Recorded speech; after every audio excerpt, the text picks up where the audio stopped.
গ্রুপে পয়েন্ট সমান হলে কি হবে, কিভাবে বেছে নেওয়া হবে তৃতীয় স্থানের সেরা দল 8টি, গ্রুপ পর্বেই লড়াইয়ে শেষে কোন দল পরের রাউন্ডে যাবে আর কোন দলকে বিদায় নিতে হবে তা নিয়ে দর্শকদের হিসাব নিকাশ চলতেই থাকে।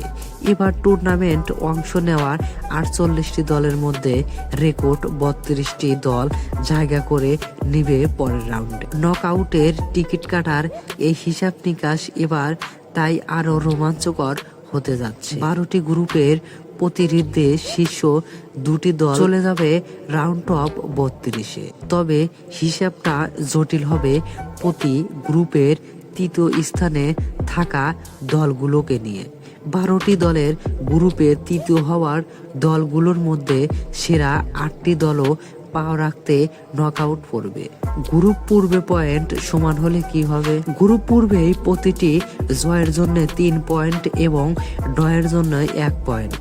যদি গ্রুপ পর্বের খেলা শেষ এই গ্রুপের 2টি বা ততোধিক দলের পয়েন্ট সমান হয় তবে অবস্থান নির্ধারণের জন্য ক্রমানুসারের নিচের নিয়মগুলো প্রয়োজন হবে। প্রথমে দেখা হবে হেড টু হেড বা মুখোমুখি লড়াইয়ের হিসাব। সমান পয়েন্ট থাকা দলগুলোর নিজেদের মধ্যকার ম্যাচে অর্জিত সর্বোচ্চ পয়েন্ট।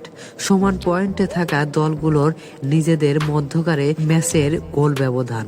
সমান পয়েন্ট থাকা দলগুলোর নিজেদের মধ্যকার ম্যাচে করা সর্বোচ্চ গোল সংখ্যা। এরপর দলগুলো আলাদা করা না গেলে আসবে দ্বিতীয় আরেকটি হিসাব, দ্বিতীয় ধাপ। প্রথম পূর্বে সব ম্যাচে দলগুলোর গোল ব্যবধান।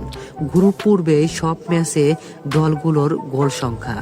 ফেয়ার প্লে পয়েন্ট খেলোয়াড় ও দলের অফিসিয়ালদের পাওয়ার হলুদ ও লাল কার্ডের উপর ভিত্তি করে নির্ধারিত সর্বোচ্চ টিম কন্টাক্ট স্কোর। তৃতীয় ধাপ।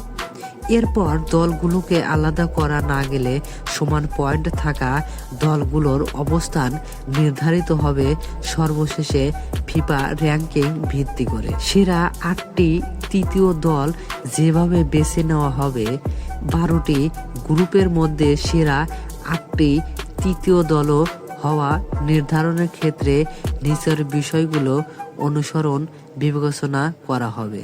গ্রুপ পূর্বে গুপ্ত পয়েন্ট, গ্রুপ পূর্বের গোল সংখ্যা, ফেয়ার প্লে পয়েন্ট, সর্বশেষে ফিফা র্যাঙ্কিং।